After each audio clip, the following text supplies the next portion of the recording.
BHEL junction రద్దీకి full stop. Sangareddy Lingampally మార్గంలో ఏళ్ల తరబడి ట్రాఫిక్ తో ఇబ్బంది పడ్డ ప్రజలకు కేంద్ర మంత్రి కిషన్ రెడ్డి గారి చొరవతో శాశ్వత ఉపశమనం లభించింది.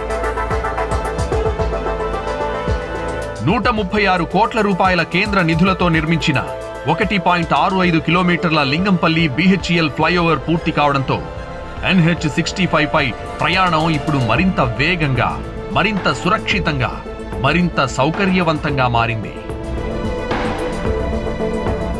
ఈ ప్రాజెక్టు సాధ్యమైంది సమీక్షలు, నిధులపై నిరంతర ఫాలోఅప్, ప్రాజెక్టుపై ప్రత్యేక దృష్టి, కేంద్రంతో సమన్వయం, ఇవన్నీ వ్యక్తిగతంగా పర్యవేక్షించిన కేంద్ర మంత్రి కిషన్ రెడ్డి గారి వలనే. హైదరాబాద్ ట్రాఫిక్ సమస్యలకు శాశ్వత పరిష్కారాలు తీసుకురావాలనే ధ్యేయంతో నరేంద్ర మోదీ ప్రభుత్వం తీసుకొచ్చిన ప్రధాన అభివృద్ధి ప్రాజెక్టుల్లో లింగంపల్లి BHEL ఫ్లైఓవర్ ఒక కీలక భాగం.